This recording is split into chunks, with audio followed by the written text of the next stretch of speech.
Je suis en retard pour voir des gens. Je te vois même pas, j'ai pas le temps. On me mate dans le métro. Je me maquille, ouais, j'en mets trop. J'arrive enfin dans un vieux bar. Mais quand je débarque, tout le monde se barre. Ma mélancolie se marre. Ce soir, je bois seule au comptoir. J'en ai rien à faire. J'en ai rien à faire. J'en ai rien à faire. J'en ai rien à faire. Soudain je crois sans le vouloir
All right, I think with that, we will go ahead and get started. Panelists, get ready to unmute once we do introductions. We're going to start off by introducing ourselves and let's get going.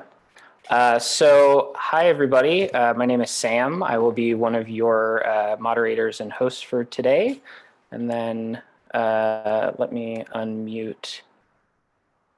Sorry, we're still trying to figure exactly the process here. Marv,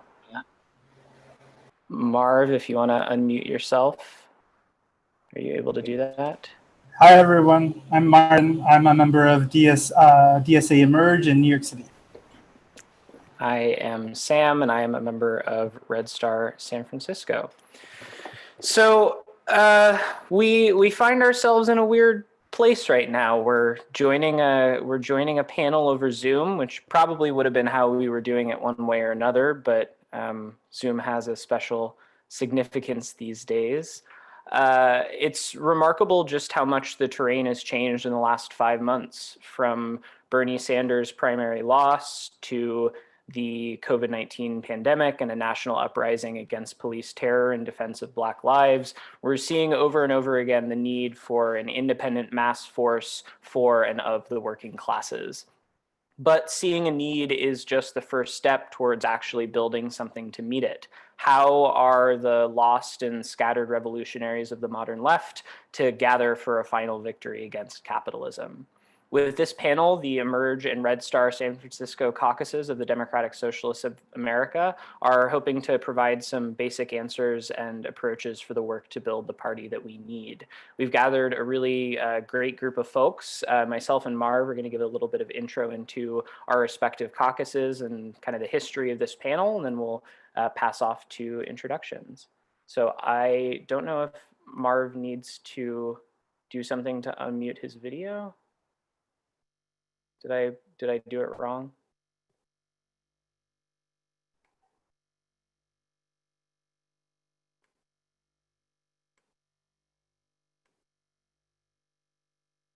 Sorry, everybody. We're still trying to figure this out. Marvin, can you unmute and unmute your video? So I still need to be unmuted on my video end, but I can begin speaking about Emerge while you do that. Great. Hey everyone. For those who don't know us, Emerge is a caucus local to New York City, coalesced under the banner of communism. For us, that means A, socialism is an ongoing project of self-emancipation, more than a slate of state policies or programs. As organizers, we must make socialism identical with the experiences of solidarity, collective action, and the ability to take direct power over our own lives. B, political power is the measure of the ability of the working class to fight to determine the conditions of their own lives via working class institutions. Although we believe in the strategic importance of elections, we believe that political power means more than how many socialists we elect to office. We believe that for socialists, political power has mass organization as its basis. Political power lies in the organizations and institutions that make another world possible. In a time characterized by working class disunity and division, we believe that the starting point for socialist strategy is to recognize that struggle may be characterized by particular or specific demands, such as for the abolition of ICE or the defense against police terror. We know that the working class is divided along lines including race, geography, vocation, gender, disability, citizenship status, and formal education background. So class struggle often breaks out in many directions and with many demands. It rarely can break out altogether or all at once. These particularized struggles themselves have vitality and validity, and their aspirations of many will only be achievable if we build a mass base that unites these emerging struggles. This is where our name Emerge comes from. So just as background for this event, an important part of our internal caucus life is that we do poly-ed most Fridays.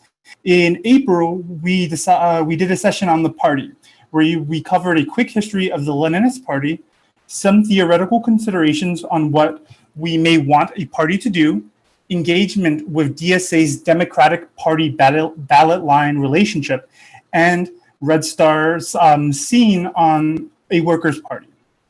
For that session, we invited Jenbo, who is with us here today, and it really kickstarted a much longer conversation between the two caucuses on this subject. Great. So a little bit about Red Star San Francisco. Red Star San Francisco is a revolutionary Marxist caucus organizing in DSA San Francisco. In our point of unity, we state that we understand Marxism we understand Marxism as a living, breathing theoretical framework, which is not and never can be a static set of dogmas. We see Marxism as the foundational and most informative lens through which to understand the workings of capitalism, a task which is paramount in our efforts to dismantle it. To that end, a large focus of our caucus has been agitating for a greater focus on political education and discipline within DSA San Francisco and providing materials for comrades across DSA to better apply the framework of Marxism to their own organizing and local conditions. When we heard about Emerge's political education work, we thought it would be a great opportunity to connect and hear more from their discussion with an eventual goal of holding a shared event like this one. We had our discussion a couple months ago, one pandemic and a national uprising later, here we are. We're still trying to get Marvin unmuted on the video. Can somebody who isn't Marvin try to unmute their video to make sure that you're able to?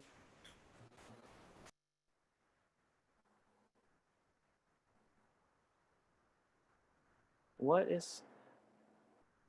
Uh-oh, that's not great. Okay, try now, Marvin. Okay, we're good. Thanks. Sorry, everybody. Yeah, I'll pass over to Marvin. Everybody else will introduce you once we're ready to. So go ahead and remute. Thanks. Cool. So we really were really interested in some of the stuff that our Red Star comrades spoke about in their zine. You know, a lot of their program was predicated on 4 points: expanding political development, advancing labor struggle, maintaining an anti-imperialist pole, and proactive engagement with the chapter. And all of these things really resonated as things that Emerge also sort of believed was important to think about and develop. And for us, a lot of our work can be characterized as the struggle against depoliticization, or the prevailing ideology that capital and the state and markets can't be transcended, and really that there is no place for the working class in determining the coordinates of their own lives. For us, this can't be analyzed solely as just a cleavage between the masses and class consciousness, but rather depoliticization corresponds with the decimation of working class institutions over the last 50 years. So to then, the party question is one that's a very live one for us, but we really do believe that there needs to be some sort of scaffolding for working class projects and for working class aspirations that can really stitch together a lot of their demands and sort of create something that's a sort of vibrant ecosystem for the working class to kind of project its aspirations again. And in order for us to really create that scaffolding, we need to kind of plant our flag in the ground. We have to someone has to sort of say that we are now going to start building the organization that can be the rallying point for the struggle against capital, for the struggle against the state, and for markets as a whole. And for us, that's a very live question about a lot of the details of that, especially if something like DSA can be that, or whether another type of organization is needed. But that's kind of where we are at the moment as a whole. Yeah, and some of the other themes that emerged in the discussion that our two caucuses had were also about, in addition to like what a party should do and sort of what the goals of the need for a workers' party are, like some of the foundational questions about like how we need to be structuring in order to move in those directions. I think one of the open questions being, what is the role of DSA with relationship to that need? Are we building that structure into DSA, or are we, advancing towards the establishment of something new? One of the first themes that emerged in our discussion was the idea of discipline, right? We understand that capitalism has its own built-in mechanisms for discipline that any force which seeks to oppose it needs to reckon with. A party of and for the working classes must take the task of building power with the utmost serious that the task deserves. We understand that a failure to build discipline following the party principle is, as Lenin writes, tantamount to completely disarming the proletariat in the interests of the bourgeoisie. It all adds up to that petty bourgeois diffuseness and instability, that incapacity for sustained effort, unity, and organized action, which, if encouraged, must inevitably destroy any proletarian revolutionary movement. So we understand that like building towards a structure which can act in a disciplined manner to take on capital is necessary. But at the same time, we recognize the need for dynamism in our modern moment. We recognize that there's a reason why the DSA is the largest socialist organization in over a century. We understand that socialist movements organized on models other than a pure professional revolutionary or cadre approach probably have their place in agitating and educating the masses about the possibility for a better world, and should not be fully dismissed even when principled critique is necessary. And at the same time as we're building in dynamism into our approach, it's also an acknowledgement that where the goal is to build an organization of and for the working class, keeping in mind the way that we grow as an organization is going to be very vital to that, meaning that we need to do more to expand our reach and our political horizons beyond the concerns of a habitual activist population and into a more fully realized representation of the masses we seek to mobilize.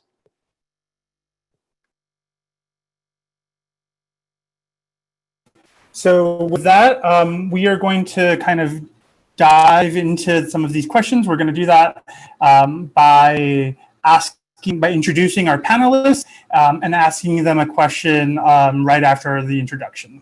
So we're going to start off with Evan.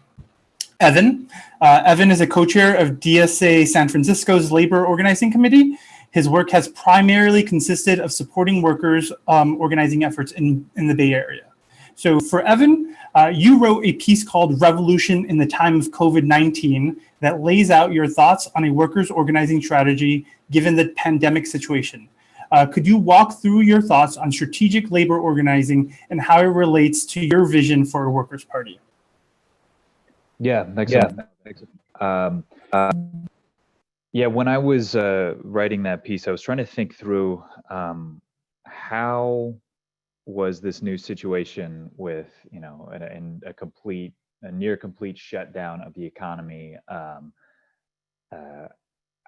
How was that changing the groundwork? How are we going to figure out how to organize going forward? It was actually, during the time I was writing it was when kind of the Bernie campaign started to kind of really, fully be defeated.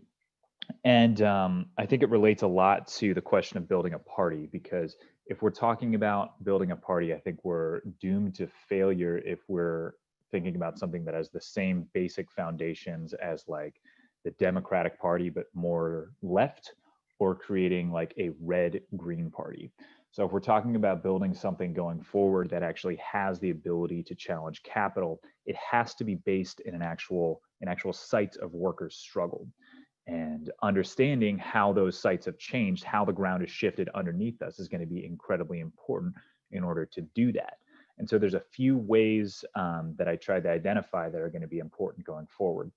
One is sort of kind of throw back to the 30s in terms of organizing unemployed workers. We know that with a lot of the collapse of the economy that's happened, a lot of these smaller scale businesses are not coming back. Personally, I was laid off from a restaurant job that we had just organized into the ILWU, and we don't know if those jobs are coming back. And there's a lot of people across the country in that same situation. that is going to be a new pole of potential political organizing that could coalesce to the left, it could coalesce to the right, but right now there's a vacuum there.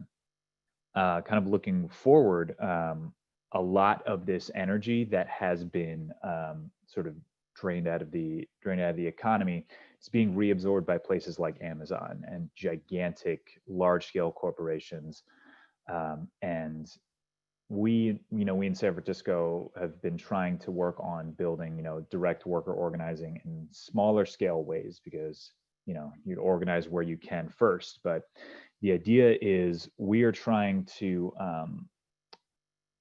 build up actual workers' ability to organize amongst themselves and then organize other places outside of that.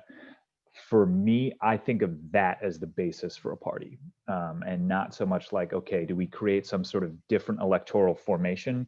For me, that comes later. A party that we can build right here and now looks like workers organizing themselves, working with people in other workplaces to help them organize, allying with unemployed workers who can start to build things like tenant eviction defense, who can start to build things like direct actions to make sure that we actually continue to have benefits for unemployed workers, and that I guess nexus, that coordination of organized workers, organized unemployed workers,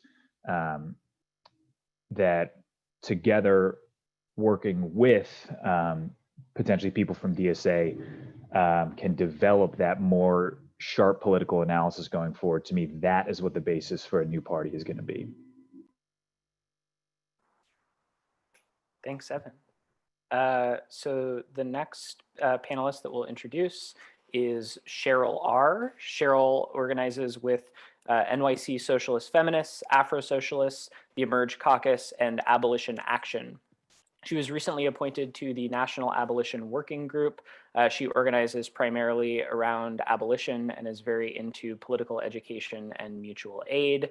And I am working on letting her unmute her own video. What's going on there? Oh no. I think I just sent you a request to start video. You should be good. Yeah. All right. Cool. Hey, Cheryl. So Cheryl, you've been organizing in Coalition for Abolition, most recently in the 4-day Defund the Police crash course alongside Song, Mi Gente, Dream Defenders, and Sunrise. Has developing and articulating a shared analysis around core issues like abolition advanced the cohesion of the left? In what ways? And do you see these coalition efforts as a stepstone to building a party? Yeah. First, critical resistance was also part of that formation, mentioning that because it was really cool for me. Yeah, I see, it's weird to talk about cohesion in the sense that the answer is like both yes and no. I feel there has been some cohesion happening as abolition has become the conversation that it feels like everyone is having. So we are starting to talk to each other, I think, more than we were before. Maybe we all also have more time. But there are conversations happening between groups that are happening, I think, more frequently. People are learning from each other. New people are being brought into this learning.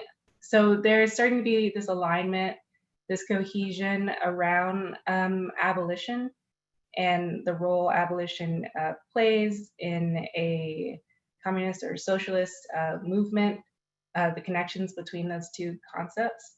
So I do see some left unity happening. I think that there's also the contradictions have been exposed. We're starting to see some disunity things happening. But I think that's like productive conflict for us to work through. So I think it's ultimately positive. Do I think abolition is a stepping stone to like building a workers' party? I definitely think it can be. I think that abolition is it's the topic. It's the thing that it's at the center of the uprisings, and it's driving the conversation right now. I'm seeing conversations about abolition also talk about the relationship between an abolitionist praxis and doing things like eviction defense, an abolitionist praxis as far as like labor. So I think it can build towards this workers' party.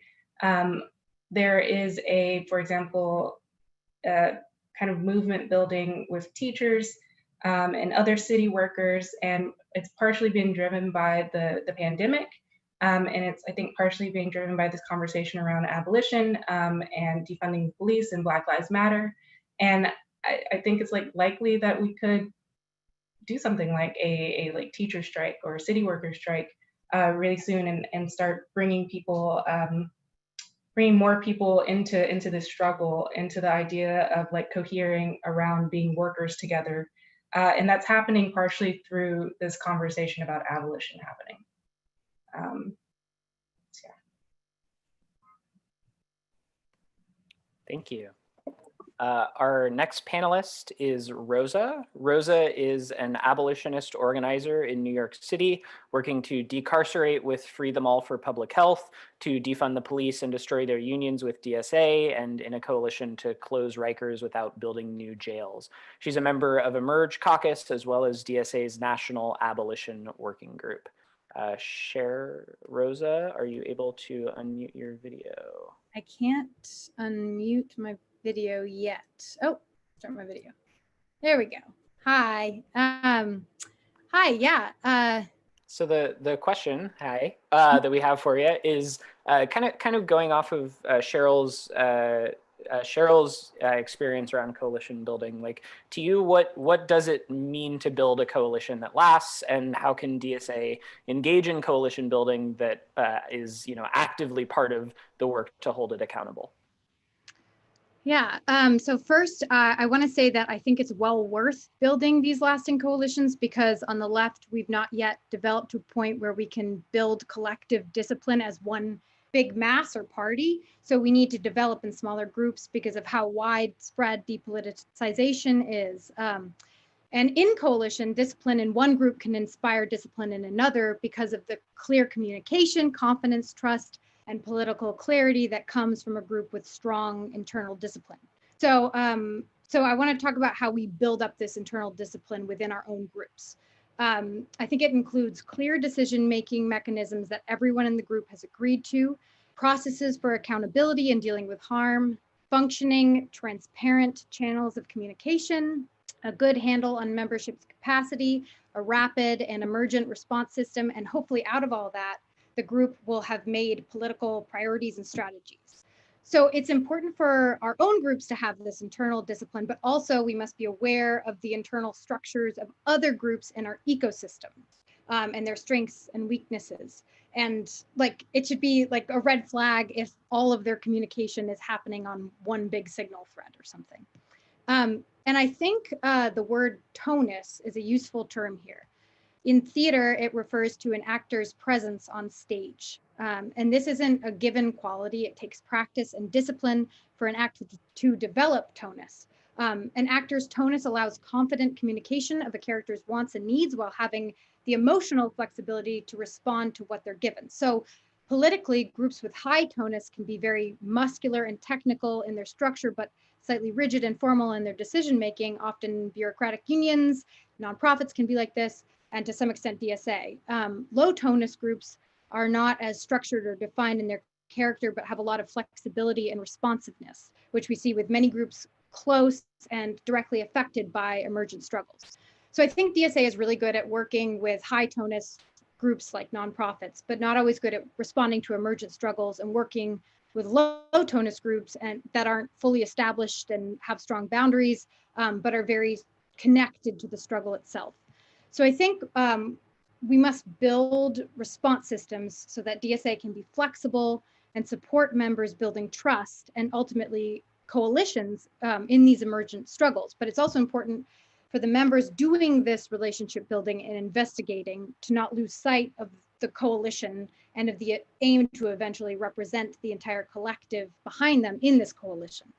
I think it's easier to move more nimbly when you're only representing yourself as an individual and not having to report back to a larger group, especially when DSA is not exactly yet welcome in this space. But our power comes from representing the collective and ultimately building the collective. And our discipline comes from the internal organization, presence, and energy of the collective itself. So we must slowly build towards a more disciplined actual coalition, even in an emergent struggle, and in turn, build the left into something more united and more durable.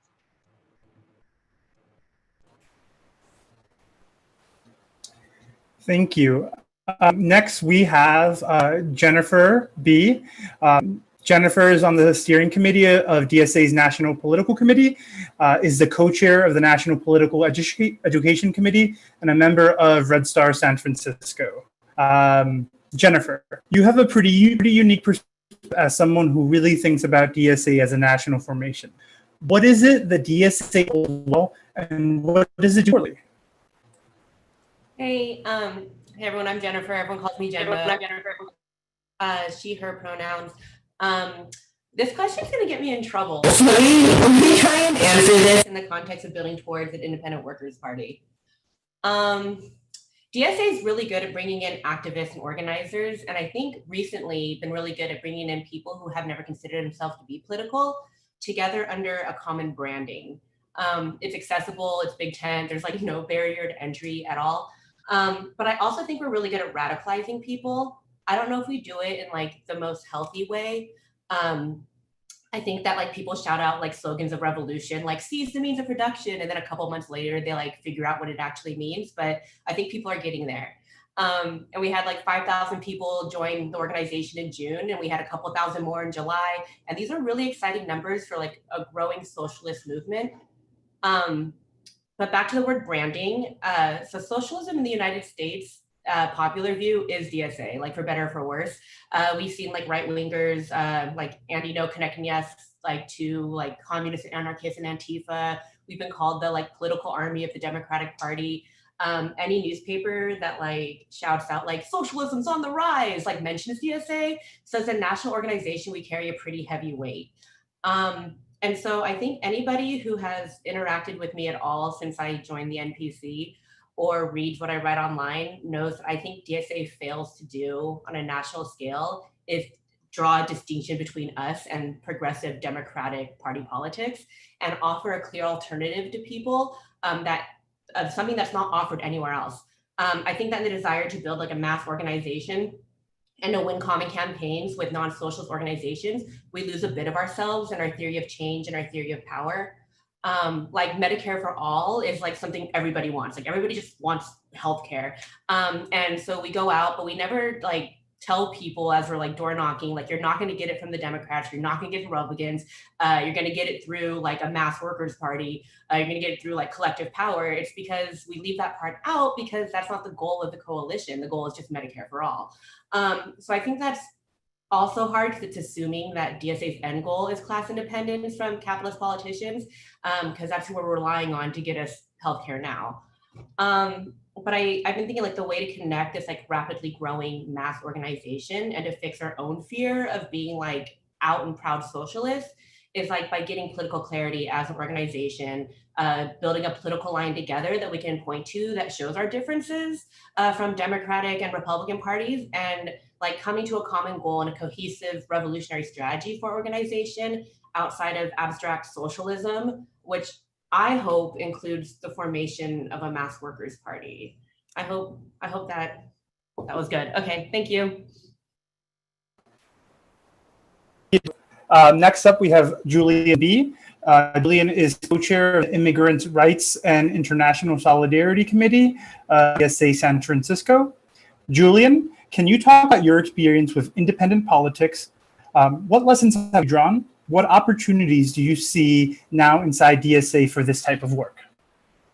Yeah, thanks. So my name's Julian. I'm co-chair of DSA San Francisco's Immigrants' Rights and International Solidarity Committee. So my first experience with independent politics, kind of efforts to build independently from the Democratic Party, was in college, where I was in a chapter of the Labor Party at my college, Oberlin College, a small, like, progressive liberal arts college. And that chapter was run by members of the predecessor of Socialist Alternative. At the time they were called Labor Militant. And so I got to go to the founding convention of the Labor Party of Ohio, which, you know, it was exciting at the time to just see folks who wanted to build independently of the Democratic Party, and, you know, working people debating a way forward together.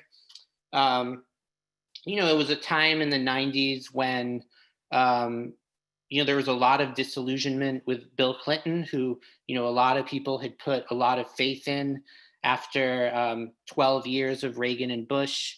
And then he turned around and passed NAFTA, ended welfare as we know it, basically took on a lot of the Republicans' pet projects as his own to take their steam away. And was just thoroughly a corporate politician. So, you know, the strengths of the Labor Party, as they said, you know, the corporations have two parties. We need one of our own. And they weren't just an electoral formation. They also took on campaigns like a campaign for an amendment to the Constitution guaranteeing the right to a job for all.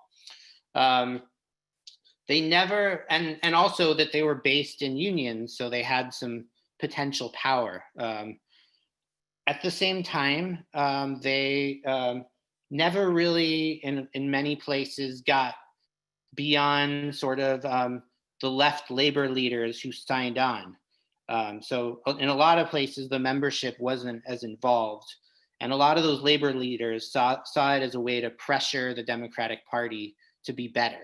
Like, you know, folks who are disillusioned with kind of like not being treated with respect by capitalist politicians, not getting a pro-labor agenda, despite Democrats kind of talking a good game sometimes. So, but they never saw it as something that would last, like something that would actually break from the Democrats and Republicans, except with a few exceptions. So that was the limitation there. So number one, anything we form has to start out with the intention of actually being independent. My second experience was through the Nader campaigns of 2000 and 2004. And for people who weren't around then, we think of the Bernie Sanders campaigns as sort of novel in bringing like tens of thousands of people to rallies and just having that grassroots feel. The Nader campaign actually did that as well. Like in 2000, he would have these super rallies and fill up stadiums. And you know, he wasn't ever going to win, right? But I think just the fact of saying we're going to break with the Democratic and Republican Party, right? That both parties are two sides of the same coin, was really a step forward at that time. On the other hand, like Evan mentioned, not building a red-green party. Yeah, I mean, the Green Party's base was sort of diffuse. It was focused on elections for the most part. And I think when everybody got blamed, you know, Nader supporters and Nader got blamed for George W. Bush winning the election, it really was hard to withstand for people who were involved in that campaign, and you know, really led to basically until this day, third-party politics haven't felt viable to most people, and there's a big push to vote for the lesser evil every election. So I think what the Labor Party had that the Nader campaigns didn't have is just like a base to work from, that where if you're actually organized in a base that's outside of just this or that election campaign, it can harden you to really withstand the kind of pressure that you have when everybody's blaming you for getting the reactionary elected as president. So just to talk about where I think we are with the DSA. So first of all, I agree with what people are saying that an alternative to the Democratic and Republican Party shouldn't just be electoral. You know, and I think the strength of DSA is it both can do electoral work, but also can do activist work, and it has lots of issue-based committees. But I think a lot of times it gets skewed way more towards electoral work because it's easy in a way. It's not easy, but these are pre-existing campaigns for the most part, where you can just go out and knock on doors and you've done your part, right? It's much harder to build a base of folks who are fighting for their own interests around a specific issue. And so I think it feels less natural to folks. But you know, this like mass uprising against police violence, I think really just shows how fast people's ideas can shift, how suddenly people can be in the streets where they weren't before, how new groups of organizers can suddenly organize protests in a way that's totally outside the sort of patient, get everybody in a meeting and go knock on doors style of organizing. And we need to figure out in any independent organization how to build off that. So where are we in the DSA now? You know, I mean, I think DSA members are knee-jerk against the Democratic establishment. And we're mostly based in local cities where the Democratic Party rules, right? And so building an alternative to the Democratic Party, like we can never be accused of, by breaking from the Democrats, of campaigning for the lesser evil in our cities, because the lesser evil is in power. The Republicans are never going to win in those spaces. It's going to be socialists versus Democrats if we ever get to that space. So I think it is still important to start to build towards that, even though electoral politics shouldn't be our main focus. Electoral politics takes up space in this country. And when there's a vacuum, when there's no independent alternative, it means people gravitate back towards the Democratic Party, and the Democratic Party manages to co-opt the struggles we build in the streets and in the workplaces. I just saw that I should wrap up soon. So I think if we start to build independent bases, we can start to at least build towards a reform workers' party. But I also think revolutionaries need to work together to prepare for the future and the kind of party that can overthrow capitalism. Thank you, Julian. Our next panelist is Brendan. Brendan is a member of the Emerge Caucus of New York City DSA. He's also on the organizing committee of the Freelance Solidarity Project, which is a division of the National Writers Union. Brendan, kind of going off of Evan's previous conversation around the need for critical labor organizing strategies, in your view, what should the role of labor be in our political institutions? Is this something that can be fulfilled by any existing unions? If so, how should we relate to them? And if not, how should we operate in response? Yeah, thanks, Sam. And thank you, Evan, for your comments earlier. I really agree with it, with what you said, and I appreciate you taking a sort of more analytical approach, because I have to admit that my orientation towards labor is probably to my detriment as a Marxist, much more romantic. But I think that's important, because I think that like labor organizing ought to be if not the field, one of the fields upon which all of our other struggles sort of converge and meet and then spin back out again into the world. That being so, because regardless of what industry we're talking about, the workplace is one of the most important crucibles, I think, where we as socialists are able to not only meet other workers, but test out our ideas, test out our theories about how change happens, our theories about power, our ideas about how to speak to other people about these things might work, and then also how to sort of like learn from failure.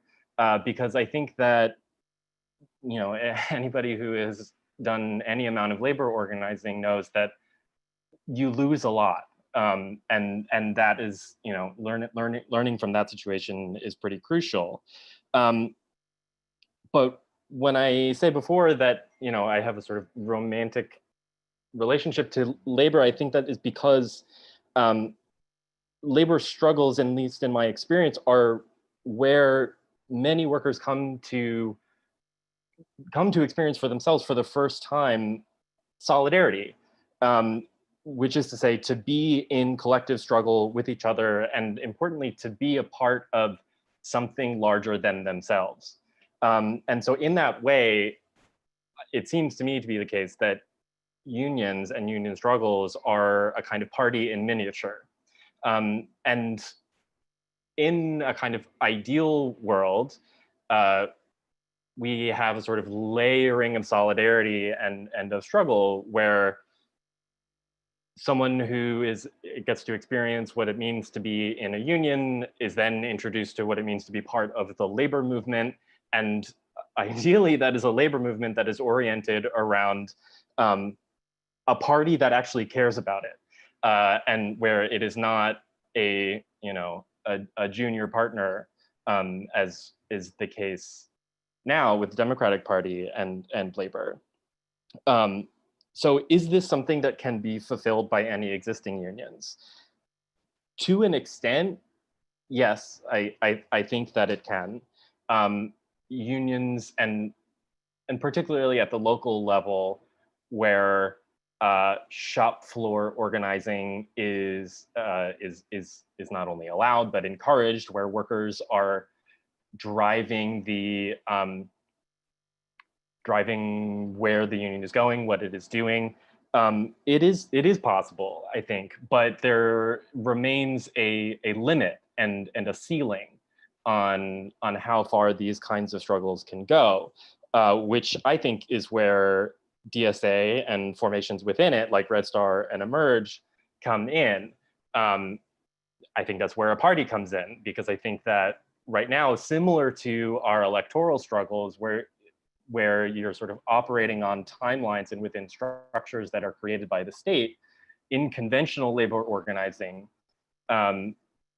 we are also often limited by the state, whether it's by NLRB elections, or even completely operating. Unions often, after you win a contract, think people get demobilized, and an important role I think that socialists and communists ought to have in workplace struggles is, winning contracts, but then pushing for more and experimenting with ways to keep people politicized, keep people mobilized, to keep going.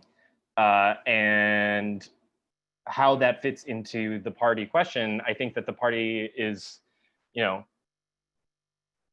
the thing that provides a greater overarching unity of purpose and discipline that people are first introduced to in their workplace struggles. So that, but that is not the way that it works right now. And I think we need to, it's our responsibility to get there.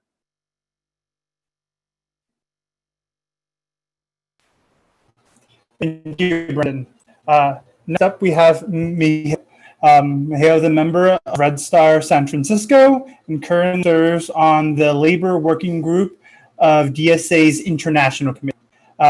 Mihail, in 2017, DSA withdrew from the Socialist International and now belongs to no international organization.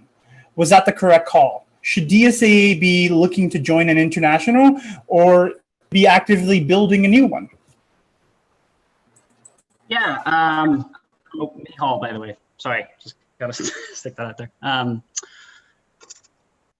Was leaving the Socialist International the correct move? I mean, the short answer is yes. But for people that want a bit of background, I can go and I have just a couple of examples. The Socialist International at times included the PASOK Party in Greece, the Socialist Party of France, and the Egyptian National Democratic Party. Now, in Greece, that Socialist Party led huge austerity drives, right, in the name of the European Union, under Papandreou, who signed a memorandum with the IMF, European Union, and European Central Bank. So that party was literally gutting Greece, and they were an affiliate of the SI, the Socialist International. Again, similar dynamic played out in France under François Hollande. His government there ended with a 13% approval rating, which is one of the most dismal in the history of the Fifth Republic. And after that, the revolution in Egypt, right, was actually the established party at the time was a member of the Second International. And that was the National Democratic Party. It had been ruling by emergency law for 20 years in Greece, which means that it had been torturing dissidents. And that was led by Mubarak. So the revolution there actually deposed the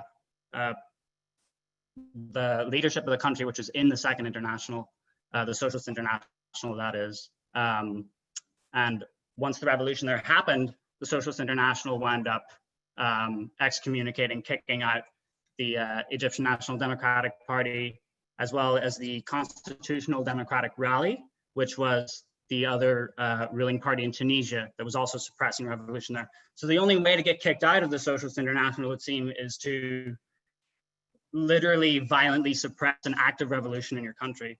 So yeah, I think that answer is fairly obvious, if you'd ask me personally. Now the second one, communists, why do we still believe in a party? My opinion, I mean, you have to be as organized as your enemy, which is that as the US state, at the minimum in order to overcome them. And hopefully by doing that, you are also disorganizing your enemy at the same time that you're organizing your own forces. And DSA is riddled with a lot of anarchist bohemian ideas about liberal individuality and that there ought not to be centralized authority. There's kind of two beliefs that rests on. One is just like aversion to violence, as like there's never anything as violence for good, only for evil. And then the idea that centralized authority is inherently wrong, and so that therefore we should be working to decentralize it, whereas us as communists and socialists believe that we need a centralized workers' authority in order to overthrow capitalism and construct a just world. So to the same question, do workers need an international organization of their own? Are we looking at any alliances or affiliations? So yes, I feel they do. Obviously, workers need their own international, but the question is up in the air as to what that's going to look like. Over the course of history, there's been calcification of the different left movements, right? The Stalinists, Trotskyists, Maoists, their sort of international affiliations. And so that question is not going to be answered tomorrow. And I don't pretend to have the answers to that. But I can give you kind of a framework of what that might involve. It's going to require research on our part and building relationships with parties and trade union organizations in other countries. I mean, here, let me skip that point. I feel like we're a little behind on time. But so ultimately what's going to differentiate the work between international groups and us in the United States is policy, right? Because many of the old parties left over from Stalinism, right-wing Trotskyism, you know, others wind up, they will speak in favor of their base, which is a working class that needs to agitate and fight for its own interests. But when it comes to action, they move with the line of their own state in the direction of austerity, budget cuts, destroying, you know, medical, insurance, social security by the state, and then sometimes the direction of their own military industries and towards war with other nations. So the International Committee itself is undergoing a broad restructuring. There was a required turnover in leadership of a certain percentage. I don't know, 1/3, 2/3, I'm unsure about that. So now we're broadening our specific committees and subcommittees for pursuing this work, and we're opening the subcommittee to our broad membership because we want people who have interest or knowledge, connections and expertise who may not be us that are involved with work on the ground in different cities here. And part of the reason that this has all happened is because we were actually not involved with the Workers' International, which people thought was a problem. This is why we're doing this restructuring and reaching out to different, leftist groups in other places. And in terms of context, one last thing, the list that I had seen of like 25, 30 international contacts was funny. It's kind of a hodgepodge of, I'd seen like the French Communist Party. I'd also seen the POI from France, socialist parties in South Africa. But essentially what I'm saying is that they're of many different tendencies. And I think this is precisely what we need to be doing. We got to be focusing on international campaigns. And that's how we're actually going to create something that's functioning and not something that's going to kneecap workers when they go out and struggle against their own governance. So, thanks. Thank you, Mihal. Our last panelist is Justin. Justin is a member of DSA's National Political Committee, New York City DSA, DSA's Afrosocialist and Socialist of Color Caucus, and Emerge Caucus. Justin, in New York City, we have an effort underway to elect a socialist city council in 2021. What are the goals of this project? And generally, what is the role of electoral organizing as you see it in the work of building a party? What are the benefits and challenges of engaging in electoral work specific to the horizon of a workers' party? Thanks, Sam. So a little bit of background on this project. So in the 2019, it was 2019, yeah, it feels, time is weird now. 2019 New York City local convention, we Emerge members and others supported a resolution to run a city council slate in 2021. This is going to be an unprecedented event in which 35 of the 51 seats of the city council will be term limited and open. So it's going to be a mess. There's going to be a ton of people running for these seats. But we see it as an opportunity with the slate, and in some ways we kind of like were able to prove a bit of our theory with our state races this past month or last month. We want to use this as an opportunity not just to get more people in office, but we want to use this opportunity to build in our communities, to do some of that repoliticization that other folks have talked about, the depoliticization of most folks. Yes, electoral politics is not going to, bring about the socialism we want to see in our lifetimes. But I think what it can do, as it's done for people who have joined DSA, since 2016, 2017, has been to radicalize them, has been to kind of spark in them the knowledge that, a transformative change is in fact possible if we're able to build power for it. So, one thing that I think we observed in advancing this resolution was that there is a bit of a disconnect between our issue-based campaigns, our more activist, if you would like to call it, work, and our electoral work. And we're trying to figure out ways to make that more significantly connected, those two types of work. The work of building, a perhaps quote unquote popular electoral base is not necessarily always the same thing as building, a mass working class activist base. But there are similarities in ways that they can have feedback loops for each other. And I think you need both in some ways in order to do what we're trying to do. So I think, the benefits, most people understand politics to be elections. I think what we're trying to do is kind of use this as an opportunity to do some political education and to broaden people's horizons and understanding of what politics is. An example of that, I think, that it's proven itself is when we look at New York City DSA's electoral work. When we had, you can draw a line from Jabari Brisport running for city council in our District 35 in Crown Heights, specifically around the issue of the redevelopment of the Bedford Union Armory there. Really horrible redevelopment, which the council member was for, and we politicized people around that, worked with the local tenants union around that fight. Weren't able to win that fight to the degree that we wanted, but we're able to get some concessions from it. What that I think led to was our ability to run Julia Salazar for state senate in 2018. And Julia Salazar gets elected. Julia Salazar gets elected a lot in the context of, like, you know, the state Senate, which had been kind of under the capture of like basically a caucus of Democrats who were basically working with the Republicans more than they were with their own party. Getting rid of those folks, creating a little more space, I think, for some of those people that we would call "quote unquote" progressives in the body to legislate in a way that hopefully they would want to. And I think that did work. And the biggest way, and I think that it demonstrates itself, is the historic housing rights legislation that was passed by that body, as well as a bunch of other legislation.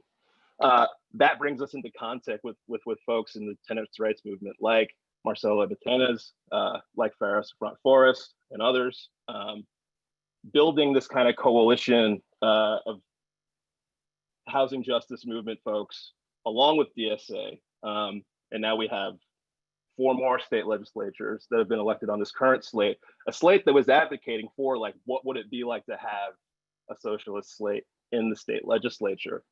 That was a big part of the pitch. But I think, like, the horizon is more like we recognize we're not going to get there just by electing people. But I think what we've been able to do is politicize, particularly around housing, a lot of folks who fought for this. I think what we're going to see now at these city council races, you know, the way it's shaping up is, other folks have talked about this already, but the city council budget vote, and particularly around policing, happens alongside these uprisings around the country. We have calls to defund and abolish. We have a really pitiful budget put forward by the council and passed. We've got all these open council seats. We've got a lot of people angry about the state of policing in this country and in this city. We want to use the opportunity, you know, we have with our defund work and these open council seats to build, you know, a community, to build in our communities that are looking for change, that are looking to see reinvestment into things that aren't just, you know, violence work, basically, but reinvestment into healthcare, housing, education, et cetera. So I think there are ways to, you know, make our electoral work foreground our movement work, but also, you know, I think we bring in people to these electoral campaigns, right? The question we have to answer is really, how do we provide on-ramps into greater radicalization, political education, making it so people don't necessarily, I mean, the gravitational pull of electoral politics is really strong. How do we make it so people can broaden their horizons politically and begin to develop as socialists? Thank you, everybody. So we are going to go ahead and move into a more free-flowing discussion. We're going to ask one question for any of our panelists and allow a little bit of discussion, and then we'll move into the Q&A. There's a lot of questions in the Q&A, which is exciting. I think we'll likely bring some of them offline and give an opportunity to follow up on Twitter or something, because there's a lot of really good conversation there. But for now, for any of our panelists, please feel free to request to go on Stack in the chat. There's a lot that gets projected onto conceptions of building the party. When we talk about building a workers' party, what are we talking about exactly? What is the function of the party? What makes that function important, and how important is it? So I see Evan on Stack. And I will be asking to start video as we go through. Thanks. Yeah, so I think that's a really important and interesting question. How much time should I take, by the way? Take a minute or so. Okay, cool. And I don't think that there's necessarily kind of total cohesion on what exactly, you know, a party looks like. For me, what it is attempting to create some sort of formation that can essentially coordinate all of the activities of an organized working class, right? And that is sort of, you know, that's what you want to move towards. For me personally, I think that the questions about how do you kind of the more like legalistic questions of like, how do you participate in elections? To me, that feels less important than how do you actually build the base of a party that's based on working class struggle and working class organizing, where you help people come into confrontation with the capitalist class and win.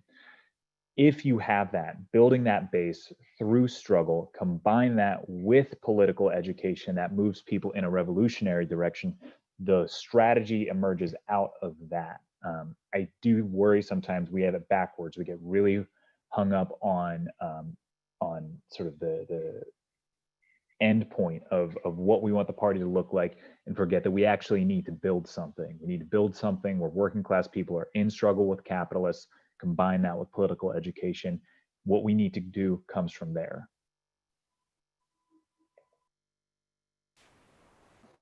Does anyone else want to speak to this question on any of our panelists? I mean, if I could say I really agree with what Evan said about, you know, this kind of focus on we need the party. I don't hear a lot of people talking about how you actually build it. And I hear more often than not an overemphasis on the electoral nature of the party from all sides. I'm talking from like, you know, people who are like, we need a party now. It has to be independent from the Democratic ballot line, you know, to people like, you know, who don't really even want a party, but they just focus entirely on like the strategic benefit of running as Democrats. I mean, like, what is it that a party is supposed to do is the question I don't hear anybody really answering that often. And I think that's the thing that we've been kind of wrestling with, you know, our two caucuses, and thinking more about that as the electoral ballot line, whatever. Like, I mean, I don't think we really even necessarily need that to do the things that we want to do to build a party. That comes way later. That's like the last thing I would be worrying about.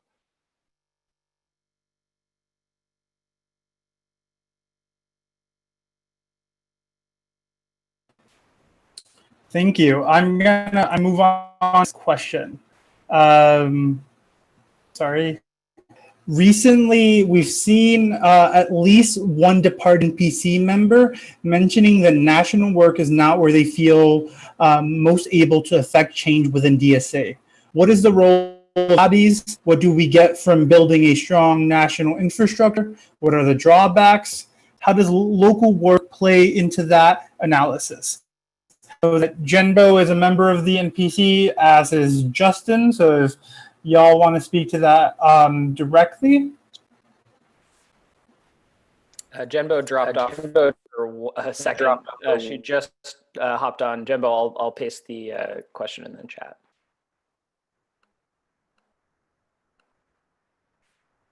But I think any of our panelists can feel free to speak to that.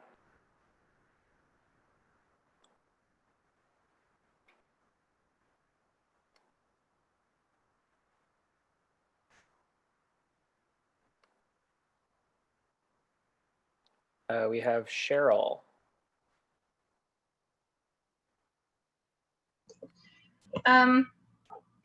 So I just joined a national committee for Abolition, the new one that is formed, and have a question for myself about like, yeah, what I think the role of national work is. At a time like this, I definitely see the work is very local, and things are that's where the bulk of like things are really going to happen that you can have a high impact on. And I think that's right to focus locally on work. I think at a national level, the infrastructure we need is to be able to communicate with each other what's happening in different places, because we need to be able to be learning the lessons, the local lessons we're learning. We need to be able to share that knowledge with each other really quickly, and we need to be able to move like support and resources that are potentially like national to where they need to be. And I think what was interesting was learning how like I don't feel like we have great national infrastructure currently, because as I'm just starting to to get involved with national level stuff, I realized how much there's this disconnect between people who are involved in committees and people who aren't. Like if you were just a kind of local DSA member, how it may be a little difficult to understand what's happening across chapters. So I think that national infrastructure is needed and could be improved to help just talk to each other. Communication, like we are not gonna, strategies are gonna emerge out of like our collaboration and communication with each other, and that's just not gonna happen if we can't connect people across the states.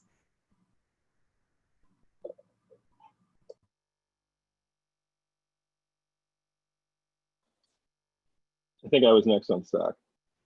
Yep, we got Justin on Stack. So, you know, I think like the people didn't join, I'll speak for myself. You know, I think I joined DSA in part because, yeah, it had a local in New York City that was doing work within our local context, but I think a lot of people joined DSA because it's a national organization. Now, we have national bodies that do X number of projects, but I think it's pretty uneven the degree to which each chapter participates in those national priority campaigns, et cetera. Not to say that they don't. I think, you know, the task I see, you know, I'm having just joined the NPC ahead of me and is like really trying to figure out how can we make more meaningful like this nationalness of this national organization. And I think that does require like, you know, to some degree, some kind of discipline, but I don't think that discipline can be imposed from above. I think it has to be like worked for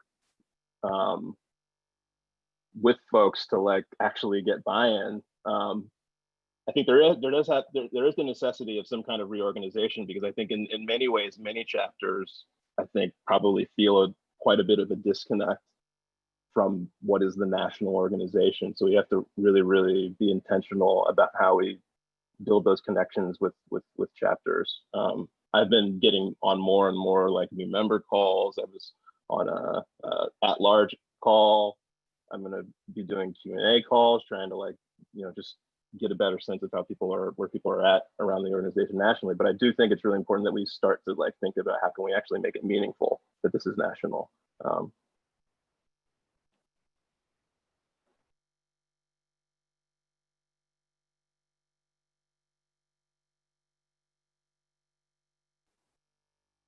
Cool. With that, let's move on to to the Q&A. We'll kind of just go through and talk about some things. I see a couple questions that seem similar to one another, so I'll just call a couple out from the Q&A. So first, we have a question from Sean P. Sean P. asks, Jen mentioned DSA's need to build a clear political line or program in order to cohere it nationally and build a real alternative. My question relates to the fact that such a process would inevitably involve some disunity, as Cheryl described. Is DSA willing to undergo such a process, or are the institutional pressures towards an ill-defined broad tent of left activists standing in the way? How do you overcome those institutional pressures?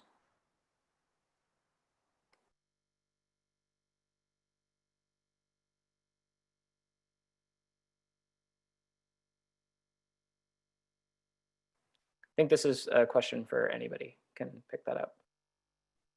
Is DSA willing to undergo such a process of building a clear political line? We have Chenbo on Stack.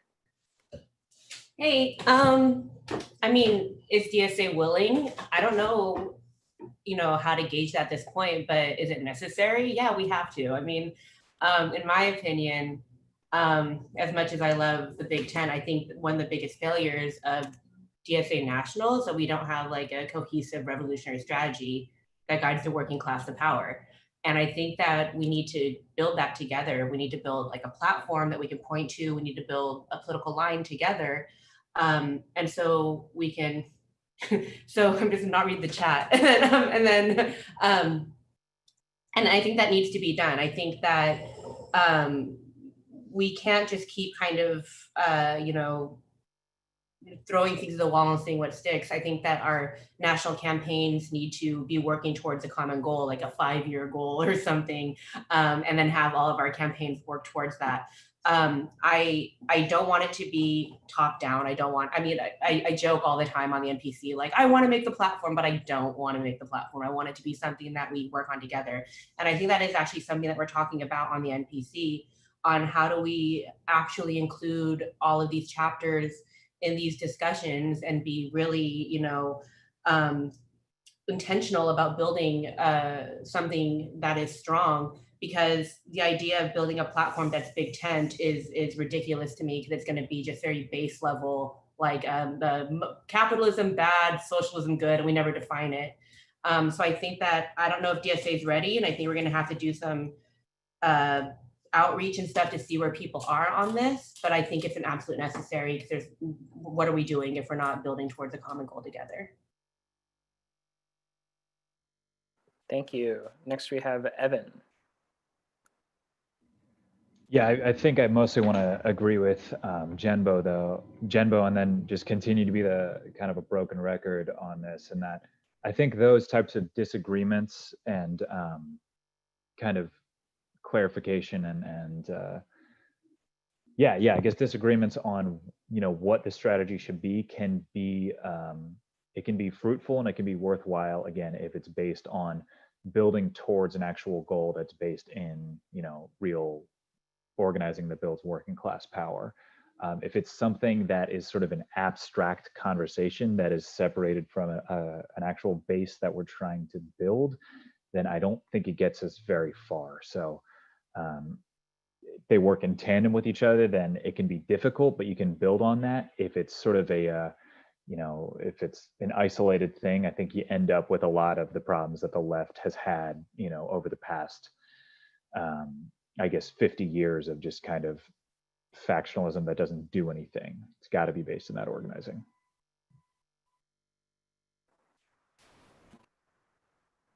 Thank you. We have a question from Annie Wood. Annie asks, what does it mean for a party to be revolutionary or reformist for you? And what does that imply for our political program plus our approach to organizing?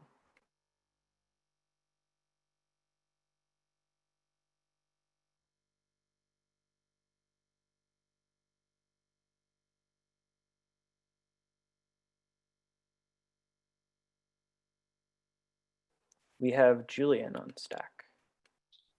Yeah, I mean, for me, the goal of a party, starting my video.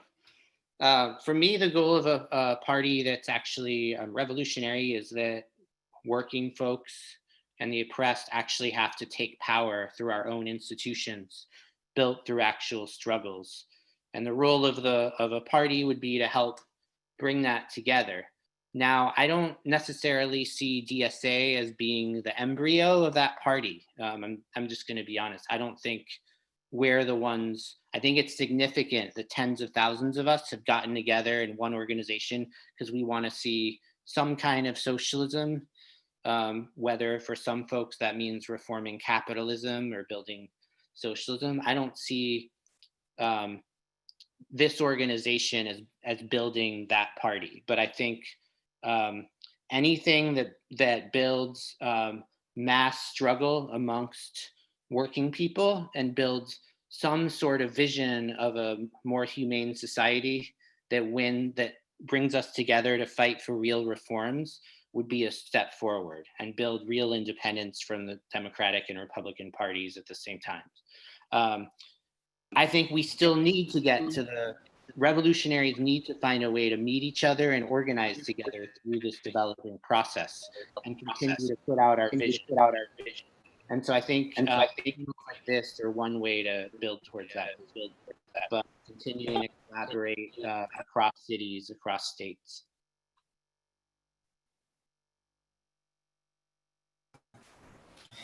Thank you. Moving on to another question. What is the relationship of Red Star and Emerge towards other collectives or parties that are trying to build a workers' party, either inside or outside of DSA?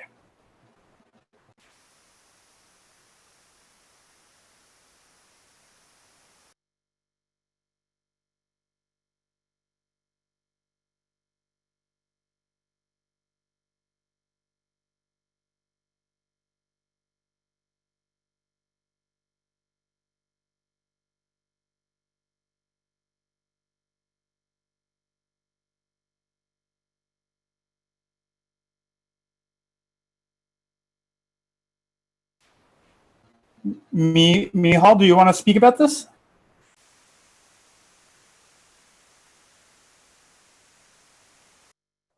Give me the question there again. I'm sorry.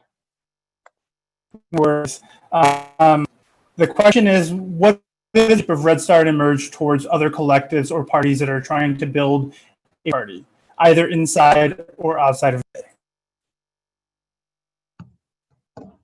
To be honest, there are people who are better qualified to speak about that than me, because I'm unaware of what other major caucuses have been up to that are outside of, like, you know, the communist caucuses. We have Cheryl on stack. Yeah, I'm not like the expert here because I don't know what they're doing. And that's a problem because I don't know what they're doing. So I think the relationship should be that we get in relationship. If it doesn't exist, make a relationship here.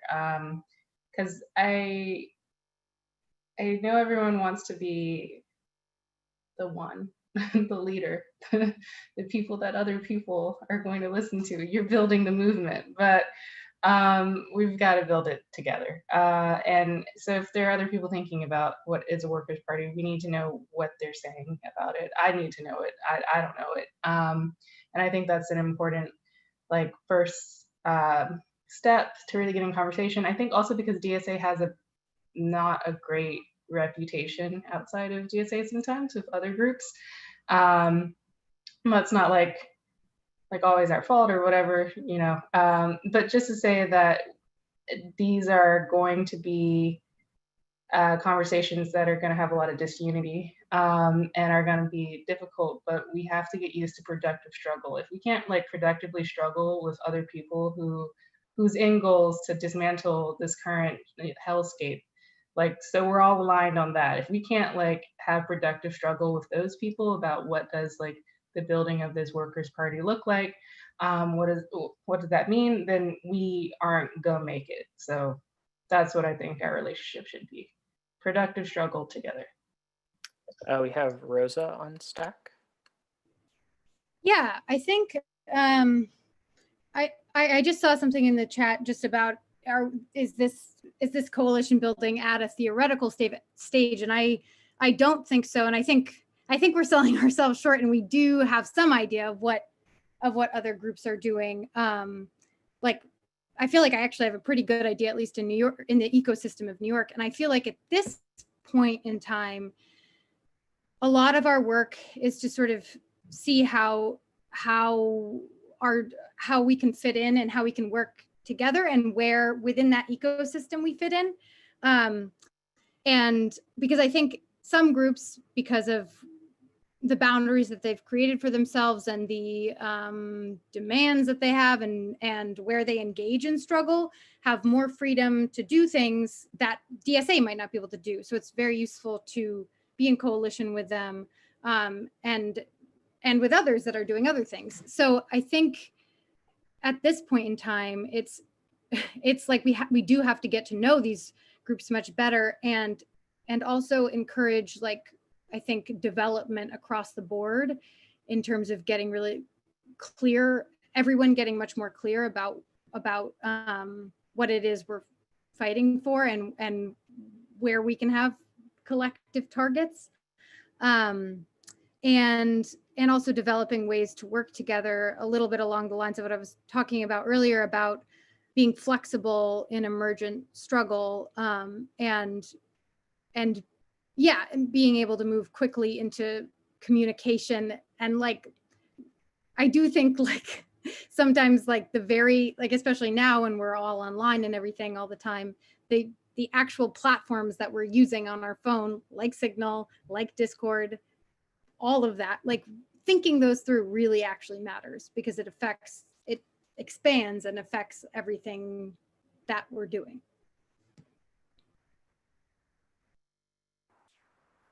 Cool. I think it looks like we'll do probably 2 more questions and then we'll start to wrap up.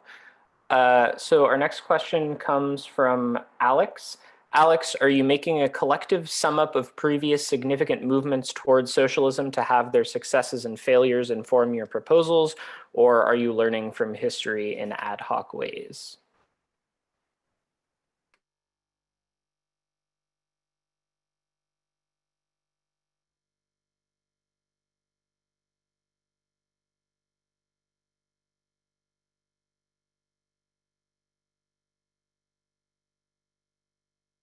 We have Brendan O on Stack.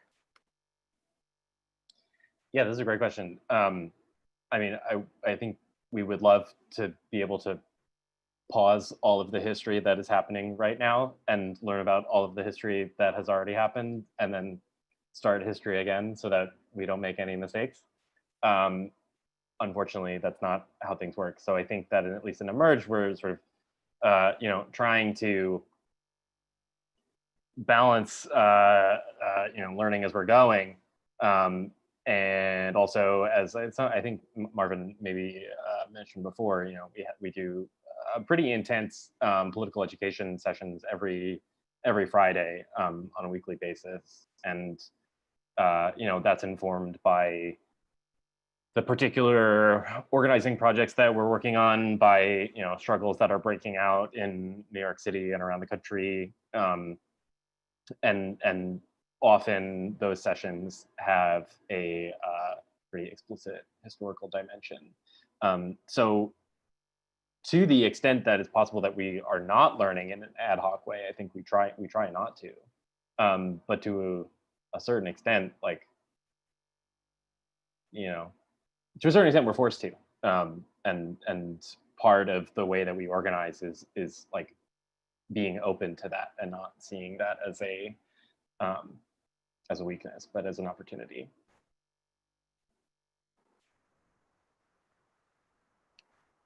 Anybody from Red Star want to speak a little bit to our political education? If nobody jumps on, I can talk a little bit about the way that we tend to approach that. We try to incorporate political education into every one of our biweekly meetings. We tend to do it on a range of subjects, sometimes historical, sometimes just pure theory. One of our core, we do a couple of zines a year, one of them specifically on the concept of historical materialism. And I think for most Red Star members, identifying with Marxism means identifying with the need to perform a careful study of history and an understanding of what has historically worked and hasn't worked in order to inform our view on these topics. So I think a lot of our alignment on the need for a workers' party and a revolutionary politics is informed by that learning, while still making sure that we're, you know, considering the current conditions as they exist and applying them to our situation. And Rose linked a zine that we created on historical materialism that we'll link in the chat.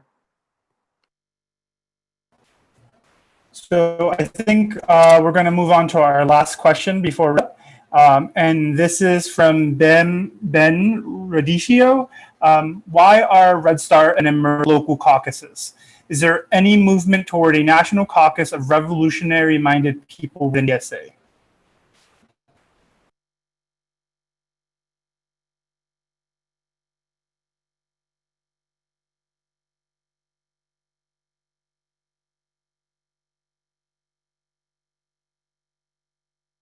Can you post that in the chat so that panelists can see it?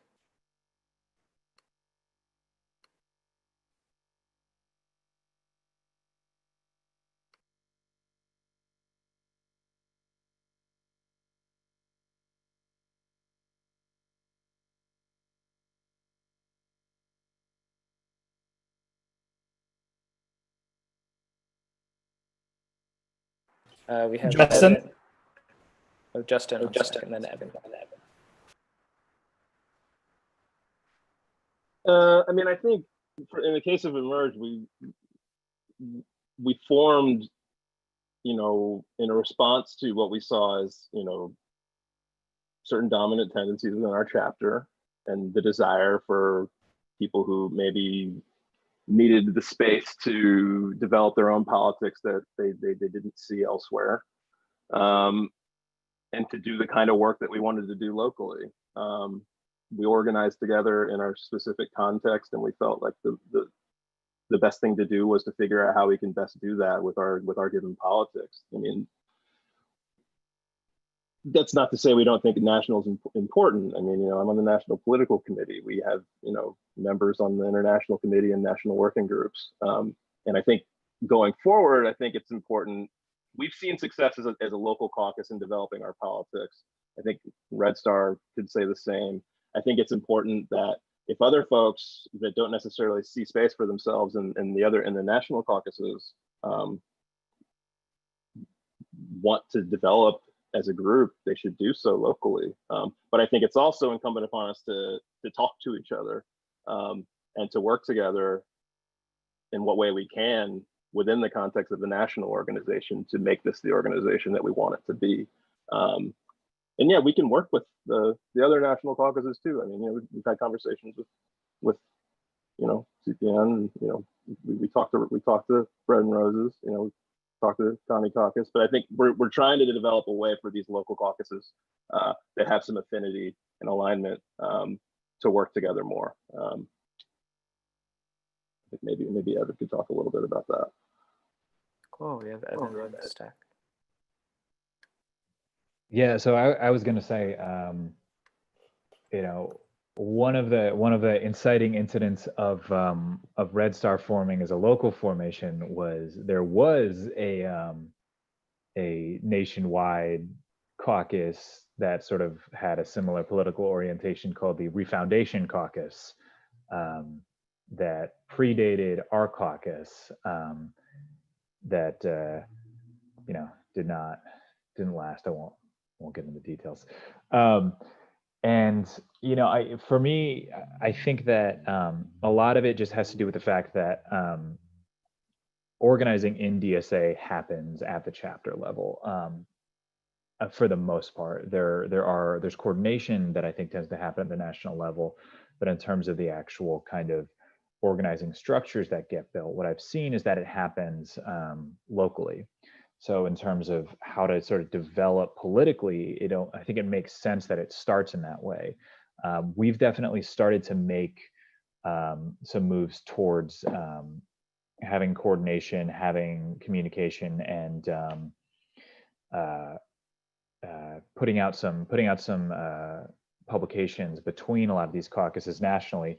And part of this is what you're seeing, what you're participating in right now. This panel is one of those efforts to begin to create links between these different caucuses. But I think that it has to happen in a way that's a little bit more kind of organic and makes sense and is built on the actual organizing structures that are there and exist.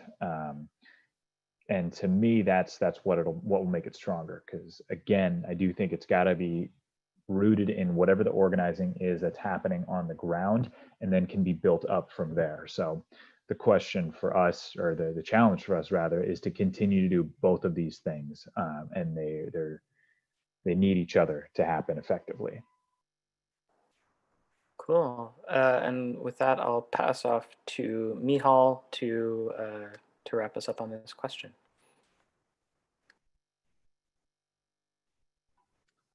The question specifically, or about the publication? Yeah, I think the publication is a great entry point into this question on national left caucus unity and sort of what we're doing to build better national formations. Right. I think we want to achieve a sort of a greater ideological cohesion with the left inside DSA, because the reasons are obvious, right? We want to strengthen our hold. So between a few of us, Emerge, Communist Caucus, Red Caucus, and Red Star, we are working on a new publication that is set for, I think, August 31st. You can expect something to appear around the end of August, which is essentially, we want to be like the left-wing publication for DSA, right? But so like communists and authors who are tackling different subjects, and create like a new readership for that. So I assume that our different websites will be plugging that on our feeds and stuff. So I would just say keep an eye out for it. We'll probably have half a dozen articles because we're still getting our infrastructure together, but I'm quite excited about it. Yeah, we formed the editorial board recently and we're looking forward to releasing more content. Yeah. Great, thank you, Michal. I think that will bring us to an end for this panel today. We are so grateful for so many folks to have joined us to spend a little bit of time thinking and discussing this super important topic. On the side for Red Star, you can feel free to visit our website at redstarsf.org or send us an email at hello@redstarsf.org. Marvin, I'll pass to you for any details on Emerge. Yeah, we have a really good Twitter. Follow our Twitter, DSA Emerge. We also have a website, and you can contact us if anyone wants to send us information or just share what they're doing in their caucus. We always like to hear from comrades across the country. Cool. With that, we'll let everybody get back to their nice, relaxing Sunday afternoon and or evening, and we'll see you all next time. Thank you so much. Thanks. Thank you, everybody.